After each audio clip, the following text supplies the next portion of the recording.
After a long career teaching in public schools and volunteering in the community, Sandra Johnson joined the Hanover Garden Club after retiring. It was the beginning of what became a passion for all things gardening related. From 2015 to 2017, Sandra served as president of the club. She continues to serve on the board as chair of the greenhouse facility, coordinating its many member and public programs with her team. Whether you're a recent Hanover arrival like me or have been in the Upper Valley for years, you'll be sure to learn something new from Sandra's presentation. Please welcome Sandra.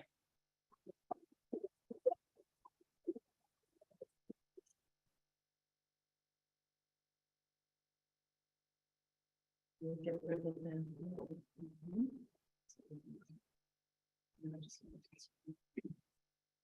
I'll tell you, technology is sometimes a little beyond my comprehension.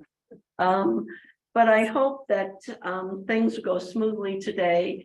I had hoped it would start a little differently, but I am delighted to see so many of you here, as well as on Zoom. A lot of you are garden club members, a lot of you are just friends and people interested, but I don't think many of you realize the impact that what the garden club does has on probably more people than you realize, with all of the things that take place during the year. It's been a great honor to have been a president and be involved with this organization for the past 20 years since I've been retired, and that's a frightening thought that it's been that long. When I organized this talk, oh dear, something is already amiss here. It's feeling like thunder for sure. My notes on the bottom, so if you ask a question, I have something. When I went to put this together, it really has been a joint effort, because I am just the voice of what has taken place in terms of the creativity and the organization of so much of this that has gone before. We are closing in on almost our 90th anniversary in a couple of years, which is something to really commend. But today we're here to really take a look at how the Hanover Garden Club got so involved, as well as the town of Hanover in the town gardens. And there are many, many people to thank, and we'll try to do that along the way. But instead of waiting to the end, I don't want to have people realize that this has not taken a village to put together. The town of Hanover couldn't be more cooperative, from the tops down to all of the people that do all the little things that we need to have done in the gardens, from the Parks and Recreation Department, the Hanover Improvement Society, with regardless who's the executive director. They have given us funding, they have given us encouragement, and it means so much. A lot of you have donated to various aspects of the garden club, whether they've been the town gardens or other aspects, and members, and then especially to the people for this presentation that have and will in the future design the town gardens. We had hoped, and I did show some of the pictures that were Susan Berry's that were up here when you came in. And those are pictures that Susan took of all of the gardens that she had designed over the last 7 years. And they will be available on our website as well for you to look.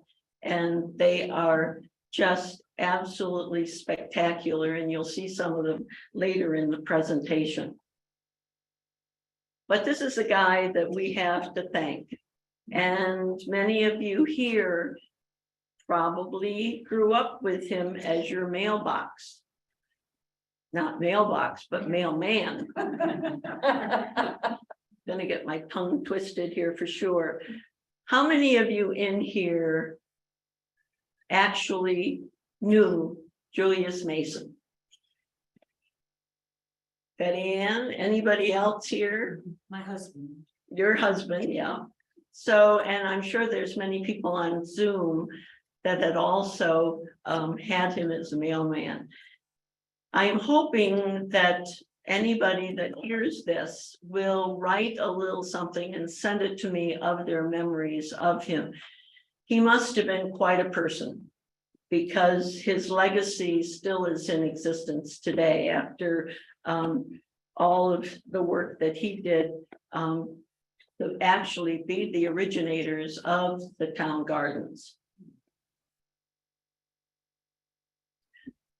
I want to start, since this is the history of the town gardens, back a little further than most of us would realize. Is there a way we can get rid of this upper part here? No, okay, we'll just do. This is a familiar site, but in a different venue. This is East Wheelock Street. What do you notice? It's a little different today, isn't it? If you will also realize that UNH was part of Dartmouth and part of Hanover in 1868, and where Valley Road is and the nursing home or nursery school is there, and then they moved to Durham a few almost, what was it, 1898, I think it was. So this is the entrance to where Julius grew up. To put it in a little better perspective for you, thank heavens for Google Maps. If you go up East Wheelock Street, at the top of the hill, turn left onto Grass Road, you will come to the water department. And in the water department, we have our greenhouse. And then the star is where Julius grew up. Pretty amazing. Now, this is a recent map. The reservoirs or the bodies of water that you see there were not in existence at the time of Julius and his family living there. But I think all of you, or most of you probably, could easily recognize all of these little landmarks. And if you stayed on East Wheelock, it turned into Trescott, and then you'd eventually come down into Etna. This was the homestead of the Masons. It is so replica of the farmhouses in that genre. Little house or big house, back house, little house, barn. And when you go by old homesteads, you will often see the extension of the farmhouses. This does not exist today, but in this area at the top of Balch Hill, East Wheelock Street, in the Trescott lands, there were multiple farms. Right next to Julius's house was the school, and next to the schoolhouse was the privy. And if you look back on his house, you will see that to the left was a schoolhouse. So all he had to do was to tumble out of bed. Probably ended up having to start the fire, all of those things. But he and his sister Ruth, who was 3 years younger, attended the school. And there were multiple one-room schoolhouses in this area. And in Etna, the schoolhouse is now the post office. And this was another farm that was there, and you can see the hillside that is littered with about 10 farms. And if you come and hike up the road a little bit, which you might be doing as recreation, Hanover even had their poor farms. So these farms furnished all of their food supply for the year they sheared their sheep. They got capital from that, and they were very prosperous. But notice the hillside, pretty barren. Now, lots and lots of trees, although now, since this abuts up to Oak Hill, those trees are now being, a lot of them taken down for the new ski improvement there. But this is what Main Street looked like in 1887, which was 7 years before Julius was born. And this does not look too different from what the makeup of downtown is today, when you think about it. The Hanover Inn is up there in the top left corner. And then the way the buildings are orchestrated, we still have a sort of a pass-through between the Ledyard and what was traditional trendy. But it changed in a nighttime. It was a bitterly cold night. Dartmouth was on vacation, and a fire broke out and literally took Hanover down to the ashes in a very, very short period of time. Unfortunately, the water supply was not what it was today or is today. And it totally took, as I said, in a blink, Hanover was no longer recognizable. Where things pop up on this thing, I don't know where it's all coming from. But as a result of this, the town fathers and Dartmouth realized that they had to have a water supply. And as a result, a lot took place to change what Hanover looked like, or the Balch Hill, that whole area where Julius grew up, changed drastically. Because to get the water supply, a lot of things had to change. Where our greenhouse is today, where that little rectangular red mark was next to the reservoir, is where the first reservoir went in, and it's called the Fletcher Reservoir, and it was built shortly after the fire. If you go back in the records, I find some interesting things that you find, and this was while they dug and put that reservoir together. And you can see where everybody with a horse and buggy and so forth was probably pulled into duty to help. And I always find, if you look carefully, everybody's in a suit, tie, all dressed up. And from what I've understood from reading around some of the stuff, they even had diapers for the horses to make sure that the area was not going to be contaminated. Take that for what it's worth. You've disengaged my. Okay, there we go. As a result of the first reservoir going in, the town fathers felt that, along with the water department that had been developed, that they would need to make another reservoir. And as a result, they purchased all of the farmland, and from all the farmers that were on that hill, paid them about $4,000. And in a few years, all of those were gone. For the Mason family, they moved to Meriden, New Hampshire. Julius, his sister, attended school there. And after they graduated from high school, Julius went on to Middlebury for a year.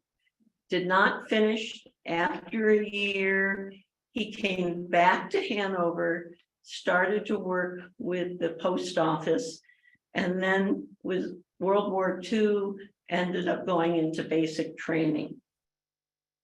Once the kids were out of the house, the family moved back to Hanover, and they moved into someplace very familiar distance-wise for all of you in Hanover at 85 South Main Street. Now, I couldn't find a picture, but I have a present picture of where that was. That looked familiar? Oh, yeah.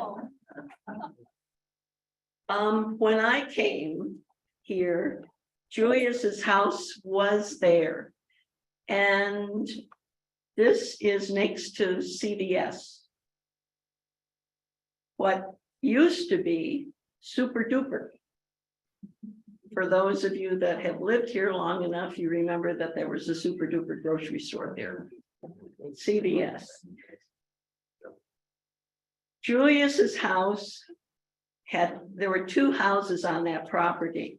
His parents lived in the house right off South Main Street. It was a boarding house, and Dartmouth students would often have their dates stay there. Behind it, since it's a long, narrow lot, or at that time it was, there was an 85.5, and that's where Julius lived. And he also had a chicken coop, beehives, and a huge vegetable garden. So if you take a look at this beautiful piece of property with senior housing now, just envision what it might have looked like with the chicken coop, beehives, all the things that not so sure Dartmouth would approve of today, or Hanover approve of today. Who knows? Maybe now it wouldn't be such a problem. As he began his career as a mail courier, he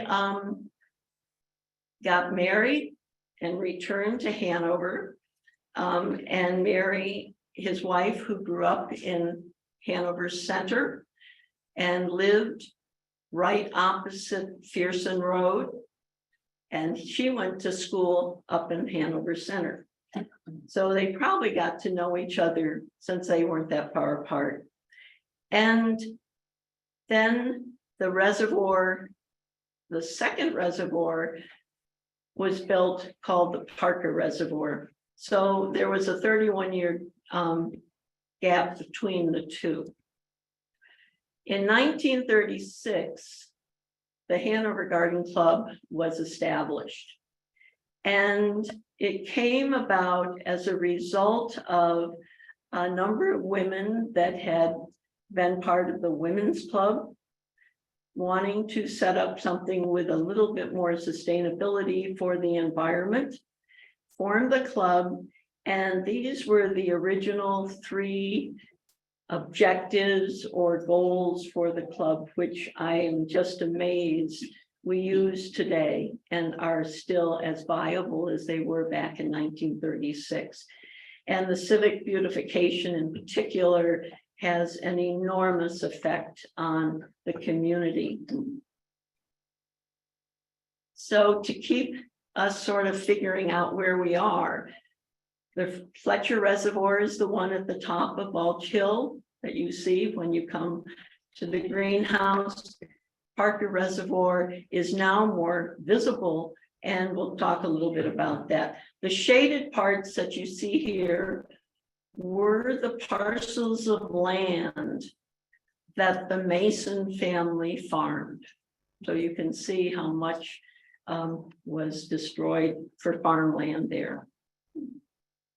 And to finish the timeline here, there was a third reservoir that was built, and if you drive up to Hanover Center, you go by it. And that's the one that I sort of look at and gauge how the water level is with the drought. And this year it was very low when you would drive by there. Okay. So this is sort of a timeline to put things in perspective from where we were and where we are today. So to get back to Julius.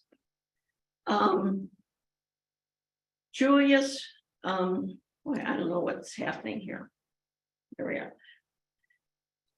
Had a unique, you have to sort of put yourself back in time as to where he grew up, what life must have been like for him. Because for a man living in town, you often wonder with a mail route how he got so involved with all of the gardens. Well, he was very much like the Johnny Appleseed of the area, because whenever he saw something that might need a little sprucing up, he would put some flowers in or some plants. People gave him stuff, he collected, he grew, and after a while, all of Main Street, Hanover, had things all over the place that were the result of Julius's efforts, putting things and planting things as he went around his mail route. He delivered mail on the west side of town and part of Dartmouth. And it's interesting to see that as a result of where he put things in, many of them still exist today. Not all of them, but a good number of them. These are some that we don't have anymore. And of course, these pictures aren't from Julius's time because those are long gone if they ever had any. But on Route 120 in the Greensboro Road, when you come in, you would often see the flowers all along that median strip there. I joined the club when we were still planting there, but there's no water there, no access, and the traffic, of course, is beyond comprehension. So those are no longer there. Town has planted some trees. On North Park Street and Route 10, across from the Dewey Lot and the med school, before they rerouted Park Street, there was beautiful flowers there. Also on the corner of Valley Road and Conant Road, down in that section where UNH used to be, neighborhoods had flower gardens. Some of you may remember that. And then Main Street looked very different. When the trees were little, they would plant around all of the trees up and down Main Street. Not too different from what it is today, but in a different fashion.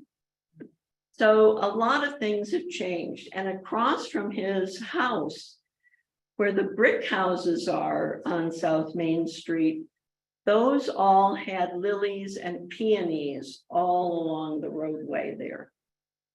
But of course, you can see some of the lilies that sort of survived, but not as much. The goal was to make every entrance to Hanover welcoming. We've had to give up a lot of that for progress. Now,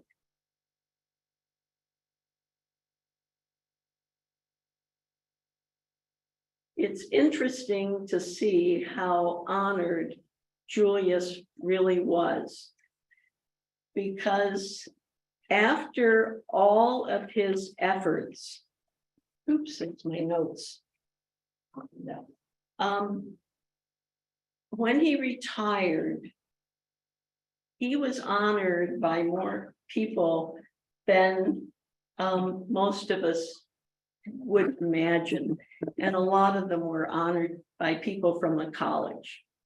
The college and the town had a little bit more cohesiveness, might I say, than they probably do today. But people went back and forth. It seems like East Wheelock Street now is sort of college, Dartmouth. And before, there was a lot more size-wise makes a difference.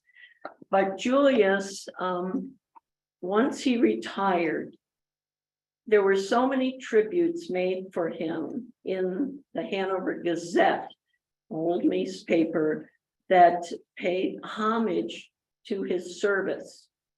And this was just one. And I don't usually like to read something off, something you can read, but I think I will in this case. Wishing you to honor Julius S. Mason with a tribute of affection and esteem, in particular recognition of his activities centering upon the beautification of this community, his friends and fellow townmen of Hanover, Hampshire, have in June of 1965 established the Julius Mason Fund to make special provision for carrying on into the future this important work that he himself had so long done with affection and devotion, and to the great benefit and pleasure of all. And this was written by Ed Latham, who was director of the Dartmouth College Library. So that really says something. Also, the neighbors got together and donated money and gave him a beautiful check for $130 and had with well wishes to spend it on something recreational. Up to this point, and I think I should go back just a bit to show you just the difference between then and now as to what was expected of him on his mail route. He would go down to Lewiston, the train station, cross the bridge on Ledyard Bridge. Train station is still there. When the Boston and Maine rail came in, he would go down and collect the mail in the morning, bring it up. He did 2 rounds of mail delivery by foot, morning, afternoon, and then if there were packages, he did a 3rd, and of course in cart. The guys that worked with him at that point estimated that he averaged 12 miles a day, and in his career put in over 100,000 miles. I don't think he had to worry about excess baggage, except for the and he planned it all over the place. So in his retirement at age 60, as I said, the neighbors got together and put the check out for him in a party that they gave for him, along with a poem that was written by Professor John Stearns, who actually at that time was president of the Hanover Garden Club. And this was reported in the Hanover Gazette. This is for Julius, a friend of the town, a mailman extraordinaire of wide world renown. He falls in the well, he shovels our roof. Of all Johnny Appleseeds, he is the nicest. He brings us eggs and chickens and stuff. Hospital patients can't praise him enough. He reads all our postcards and tells us our news. For our trickiest mail, he has all the clues. Julius will miss you on the West Side route, but please buy something nice with this friendly loot. It just shows you how much he was loved. A little side note, when he started in the mailman, as a mailman, the postage was 2 cents. When he retired in 1955, I think, it had gone up to 3 cents. Now, how did things get transitioned from when Julius was sort of the main person, and he was also a member of the Garden Club, as not an early member, but the Julius Mason Fund was established in 1965, And the Conservation Council and the Hanover Garden Club joined forces at that time and wanted the work to continue that Julius had started in 1919. Interesting enough, Hanover Conservation Council at that time, the president was Carolyn Tenney, who also has been a member of the Garden Club and just a few years ago passed away. And Carolyn was instrumental for me to put some of this information together because she was of the generation that clipped every scrap of anything out of the newspaper that pertained to something that she was involved with. So she had all of these bits and pieces of paper with things that had history that it's almost impossible to garner now. But Hanover felt it was so important that this work that Julius had started continue, that they made it the Julius Mason Fund, as was read and formed by earlier. And we shared the responsibility. The Conservation Council raised the money or helped fund most of the things, but the Garden Club ended up doing most of the work. In 2003, the Garden Club assumed full responsibility for all of the town gardens. And they've gone back and forth in numbers and so forth. So we'll talk just a little bit about that. In 1969, evidently, they had put in some recognition for all the work, and the Hanover Garden Club was presented with a silver bowl from Sears Roebuck. And it was to continue the work of Julius Mason. And I brought it out on the table with a sign in front of it that has been part of the Garden Club's history. And it doesn't get, we sort of tuck it away and we don't use it, which we should. So I made sure we had it here today. So take a look at it. As the years drifted on, it became clear that this project is going to be rather expensive. And it's taking a lot of effort for the Garden Club to sustain. So we decided that, or the people at that time decided that they needed to have a way of growing some of the plants that were going to be put in the gardens.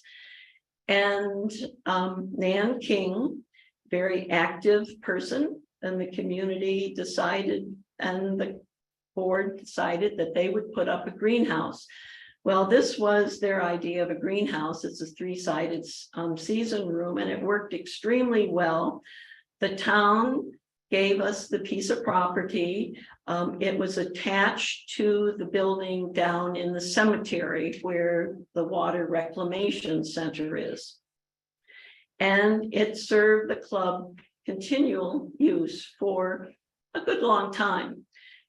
It pretty much is a tear down today, but it was a wonderful place to go, and you can see that the flowers are prolific. We would always try to pull up, if we had geraniums or some of the flowers in the town gardens, pull them up and cut them way back, keep them going all winter, and then put them back in the gardens. We also use some of the things that were grown here for the plant sale that is almost traditional now. Every spring that the Garden Club has some type of a sale in the spring, whether it's annuals, perennials, both. And the greenhouse was a tremendous place to pull all of those things and enjoyment to work in during the winter months. We even started our seedlings there, and that always became a real challenge because we never could quite get it right, although we're getting better at it and many times. But if it was really hot, some of those tomato plants really got a little too tall, but anyway, they were, it was just delightful to have.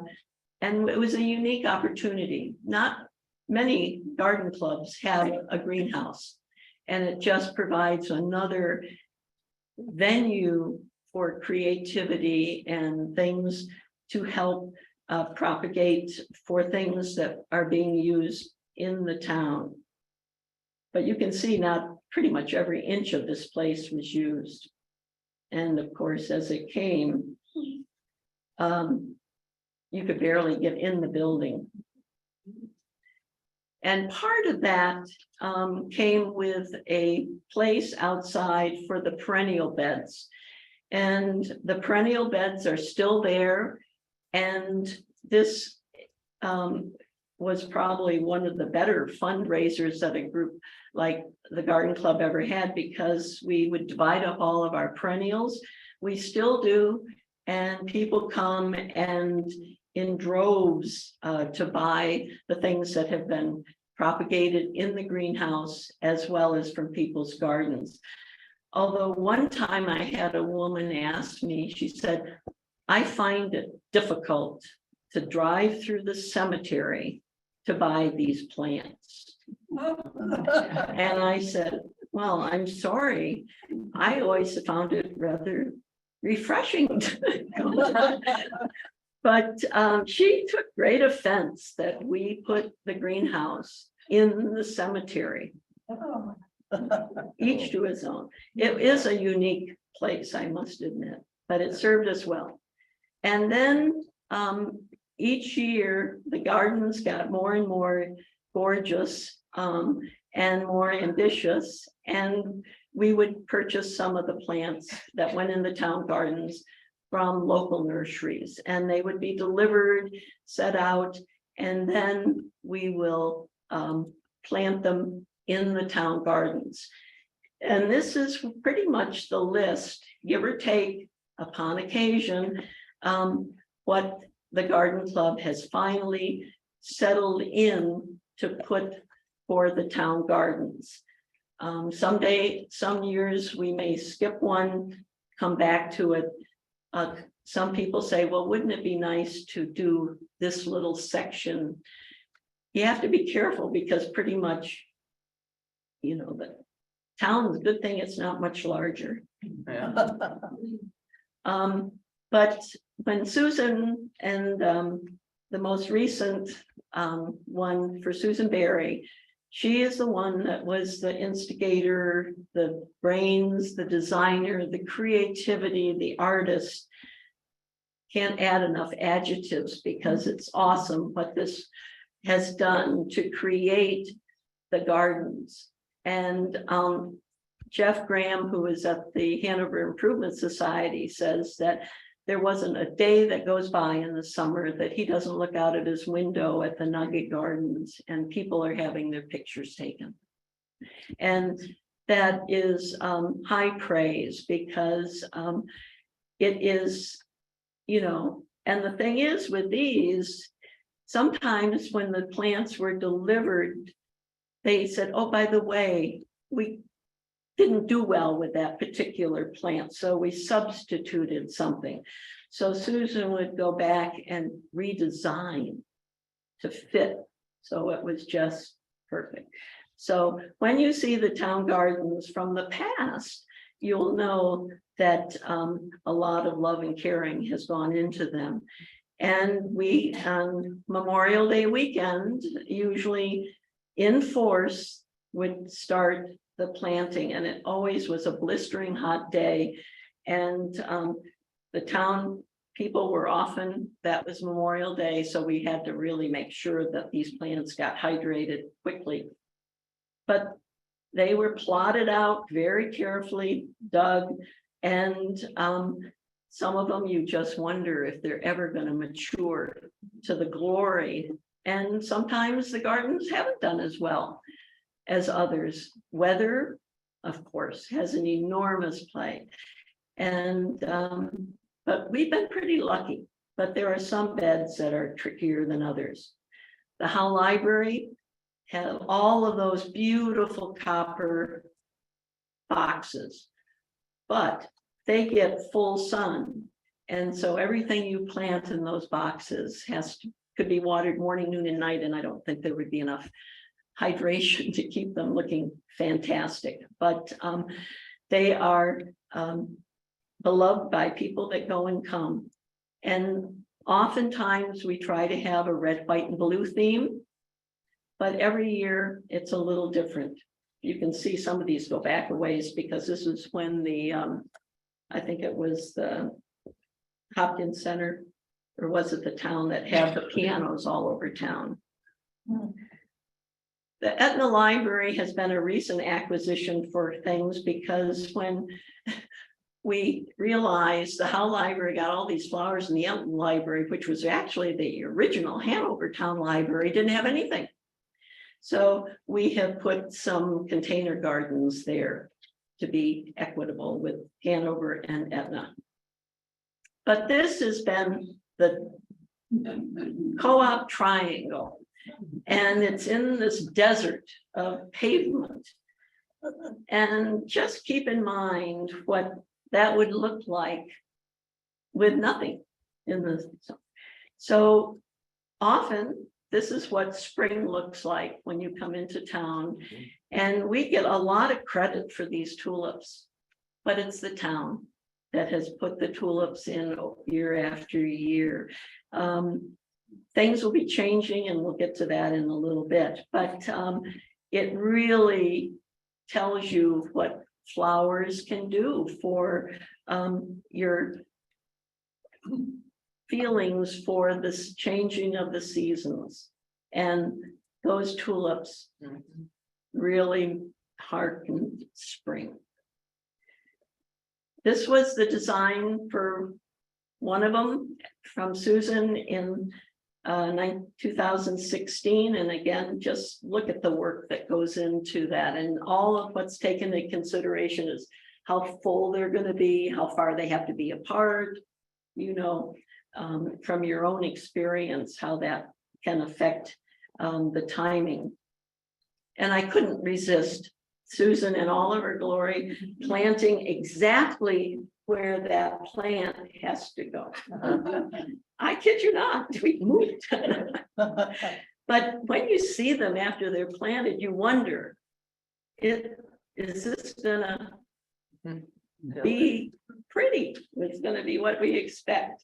And as you come into town, and finally, there it is, just in all of its glory. I don't know, something is very tricky.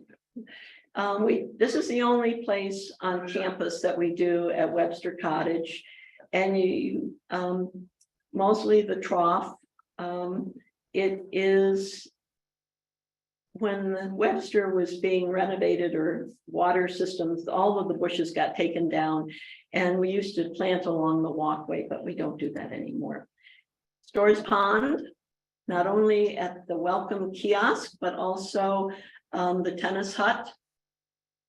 And we've done the Black Center before they put the big renovation on. And as you can see, every year is a little different.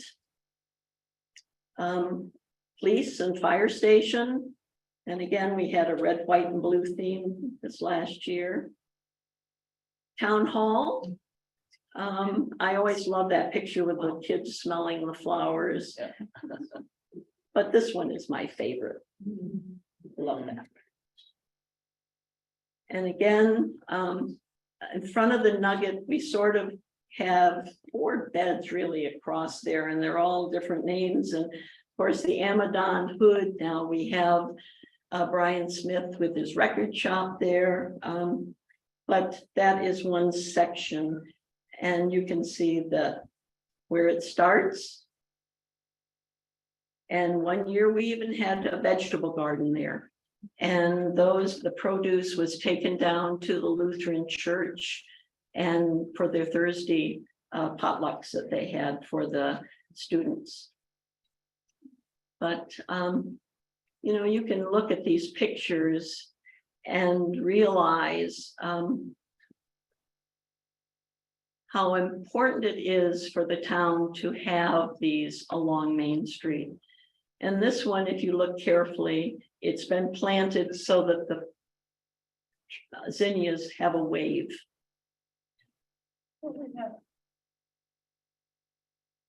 Even in the alleyway between the bank and the Nugget, this was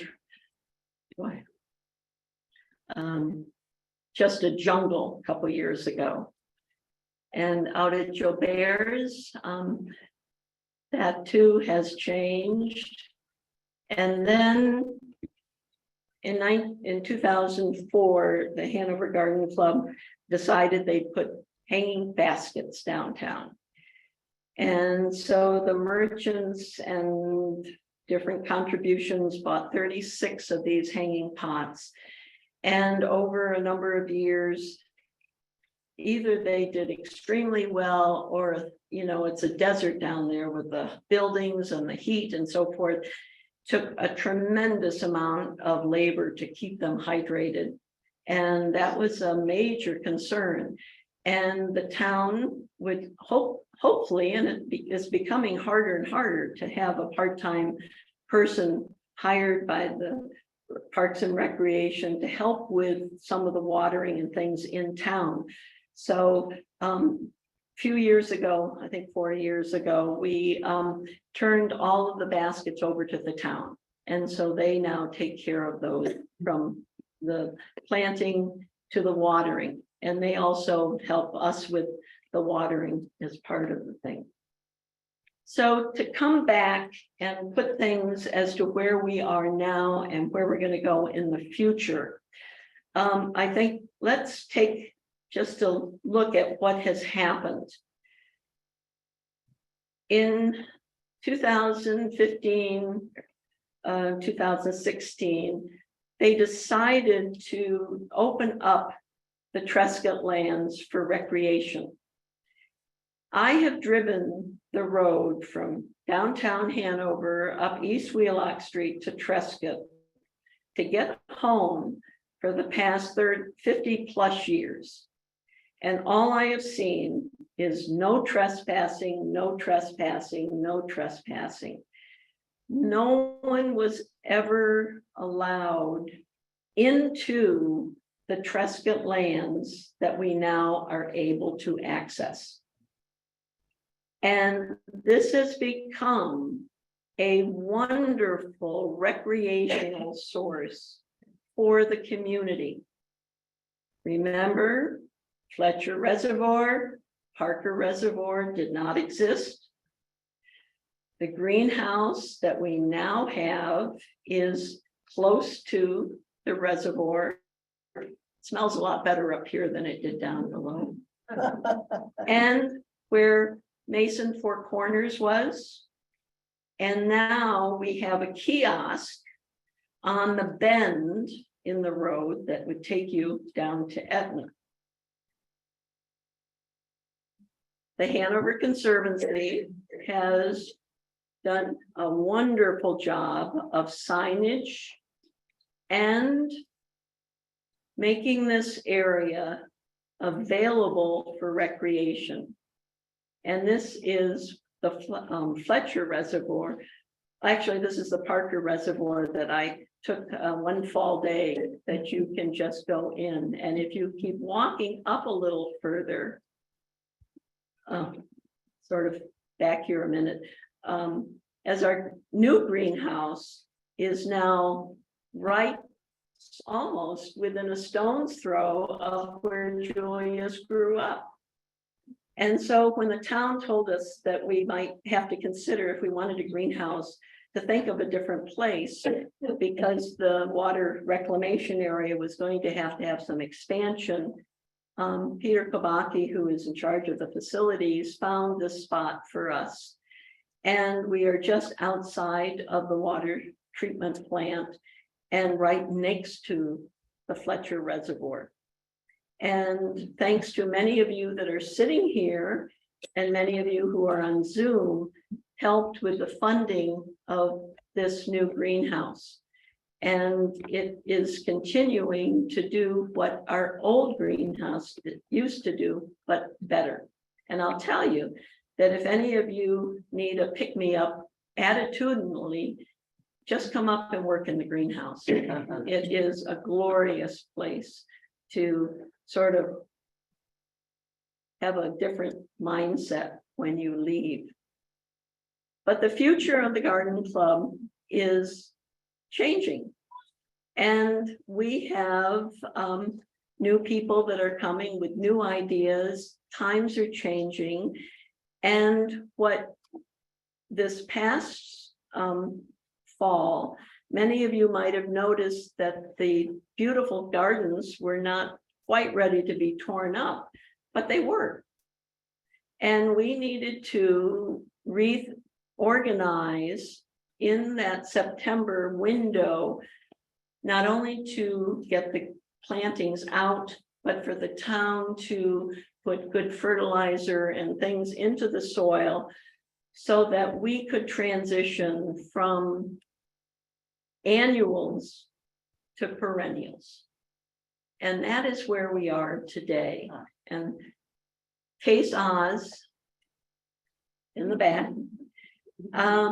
when I said to her how I wanted to finish this program, I said, you know, I called when I showed Susan Berry's pictures, designer, so forth. I said, how would you like to be referred to? And this is what she told me. So I did what I was told. And I think it's very apt. And we are delighted. And it's been in, you know, the back of our minds for a long time, but we just didn't have the impetus to do it. And Case has been that inspiration for us. So transitioning the town gardens after all of these years from annuals to perennials, and not that we don't have some perennials in those gardens, there are, but definitely tulips, you're going to have to forget those. We're going to do daffodils because with the tulips, for us to put those gardens together, the tulips had to come out. So daffodils, and you'll see how this is working, will be able to stay because they've been plunked in where the perennials haven't. So it just is going to be a much more economical point of view. And there will be so much more that will take place with this. But for this to have happened, it took a creative, energetic, younger person to pull it together. And Case, I don't want to say beg, borrow, and stole, but you know, you put the word out. It's amazing how many people really want you to come to their garden and divide up stuff. And Case went all over the place and met so many interesting people and many in the club as well. And all of these were brought to the back part of her property off the Lime Road. She set up this little mini nursery. Well, it wasn't so mini by the time it was finished. And garden club members came and we split and cut and divided and potted and organized all of these plants. And it looked like she could have put the sign out front, plants for sale. And all labeled and very carefully figured out as to what to put where, working with Susan Berry and so forth about design. And came time this fall to put them all in. And, you know, some of us can't get down quite so far as before. So a lot of people did rally around over a month, 6 weeks worth.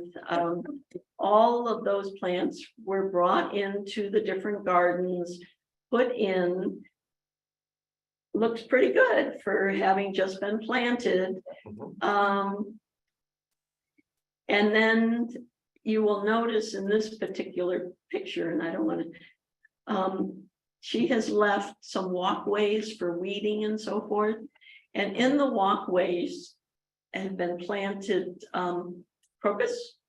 So they'll be the first things to come up And then when they die down, you can walk all over that area.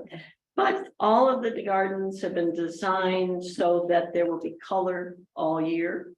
We will use some of the plants in the greenhouse for filling in for color, so forth. And I think it will be spectacular and much more for the future of sustainability.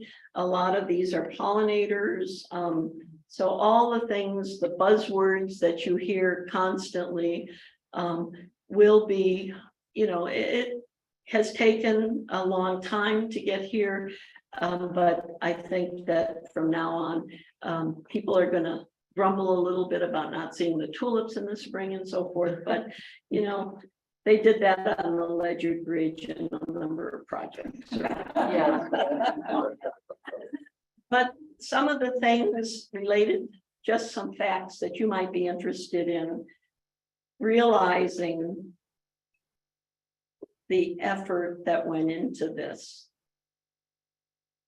Just think of that. And all of the gardens, once they were in, had soaker hoses wandering around. So then they were mulched. So sustainability, all of the things that we hope that we can perpetuate into the future. So 160 years later, that's a 6, not 106. What the future holds for the Hanover Town Gardens. It's a wait and see. Cross your fingers. John over here says he can't wait to see the color. Perennials are not as showy as some of the beautiful other plants, annuals are. But they're tasty edible berries throughout. You got it. And it'll be interesting to see how they evolve. They have been carefully selected, carefully planted, and from experience that those perennials get bigger and bigger and bigger. Yeah. So we'll have quite the job of dividing and conquering, and just think about the perennial sales that we will be able to have. Not that we haven't had good ones in the past, but we will have in a couple of years more and more types of things that will come available. So it'll be a wait and see. We have a lot of people to thank. And I often think about Julius and how many people could be attest to that historic length for a community. And when I say that, when we were doing the greenhouse and raising funds for the greenhouse, I said, I don't think that there's many communities that could do this. The town provided us with the land to put the greenhouse on, provided us some of the manpower to make it happen. And so when you think of a club, all volunteer, over these years, how far it has come, but it didn't do it alone. It had cooperation from the top down to the newest member. And we can't be gracious enough not to include them. I'm sorry that things got a little jumbled at the beginning because I wanted Susan Berry's pictures to be on when you all came in. But what we want to finish with, and I'm not sure how this is going to work with this, when you have Zoom and all this stuff, but let me get out of this program. Might have to have some help here and show what has been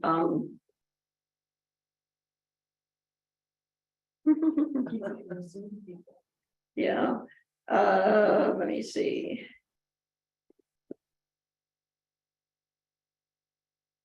I want to pull up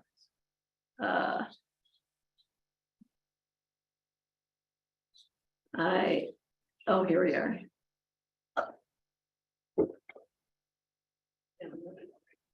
That I'm not sure. Where did we put it if I did?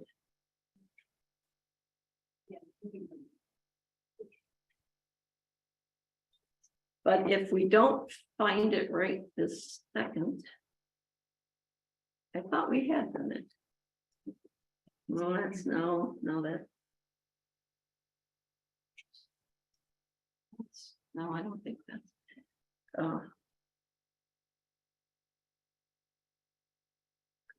The register, sorry, I'm sorry about this because it's so complicated.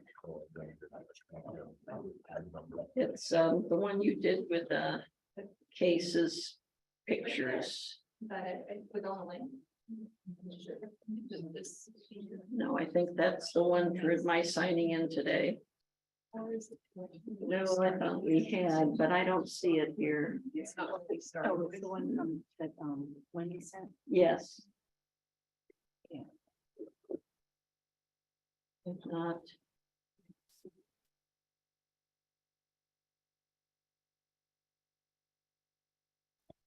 Monday, cash, you couldn't do I'm up at the top. I'll tell you what. I don't know where it is. We'll find it. Why don't you, I don't know if they have a couple questions or, but I would love to show it and I will get it here before we finish. But are any of you have any questions, chat or whatever? I'm not good at remembering names of plants. Sandra, I just want to have both Susan and Case come up here because we need to say, yeah. Yeah, we're done. Yeah, and Barrett and-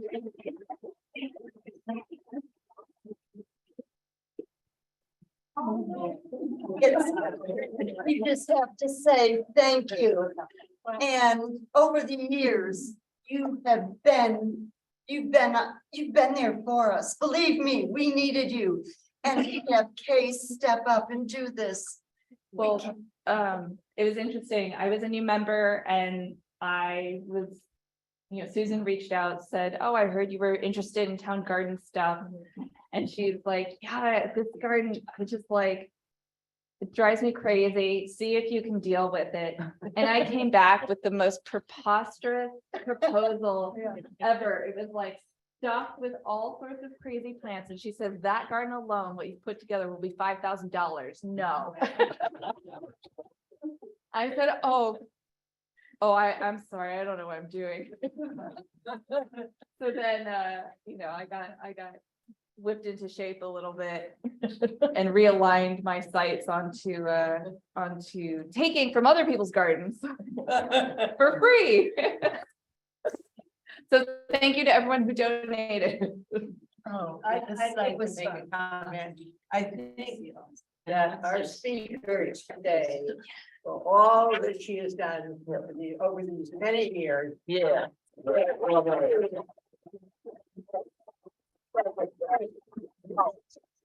It has been probably, once you retire from an active teaching career forever, it's hard to find a focus, but gardening, yeah. You did. And I'm trying to back off. So we have a lot of young members and, hey, stay up here, please. You need to be as embarrassed as you can possibly be. Which I think is impossible. But, you always ask the busiest people to do the work. And I hate to, maybe Case will not mind this, but she has 4 young children. That was my alarm to go do a pickup to take to gymnastics. And Susan has had a full-time job. And Susan did the town garden, started when I was president. And I remember taking her around show her all of the places, and she was, she's a note taker and a talker. And it was, how are we going to manage this? I had no experience with any of this. I am not the plant person. You people are the plant people. But the designs that she has come up with over the years have been inspirational. And I must say, John Sherman, who is head of the Parks and Recreation, is here. And his crew of Asa and Chris and Tyler, they almost cringe when we approach soil, this. But it's a joint effort, no question, because watering is a big issue. Hopefully this summer with the perennials and not so many annuals, it won't be quite such an effort. And over 1,600 feet of soaker hoses that have been laid and mulched on top of. Get fingers crossed. If what rodents might have gotten into there, you never know. But gardening's a gamble. And my vegetable garden last year the animals in our yard were very healthy. But any questions for these two young ladies? Other than thanks, and more thanks. I just want to say thank you to the whole Hanover Garden Club, because you really, I mean, Sandra asked me if I wanted to play with plants, but you guys all helped immensely. You know, you were there, you were working, you were digging, putting plants in, taking care of them. You all helped make this happen, believe me. It wasn't a one-person thing. Yeah. So And the thank you, community too. that's my message. And going forward on that note, I am hoping to start organizing a different kind of maintenance plan. I'm still trying to come up with a catchy name, like Hanover Garden Crew, the Hanover Garden Clippers, the walk around with coffee and deadhead group. No. I can't do that. Once you say it, it's gonna stick. Okay. Anyways, if anyone is feeling, like they want to tackle a literary bug or like a little thing, trying to come up with a good town garden crew maintenance team name that we would meet weekly. I'm planning for us to meet weekly for about an hour, roam around town, deadhead things as necessary, cut back, shear back, taste some of the delicious strawberries that are coming in, yada, yada, yada. Because there are strawberries out there. Okay, that's it. Help me out this summer. Yeah, that's, I want to give one more thanks to somebody, because Vicky Drucker was a huge part of when we started that, like, an amazing part of all this, so I didn't see you earlier, I was looking for you.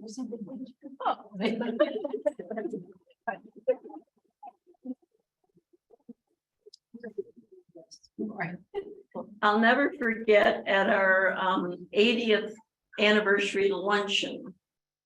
She can get me behind a podium here.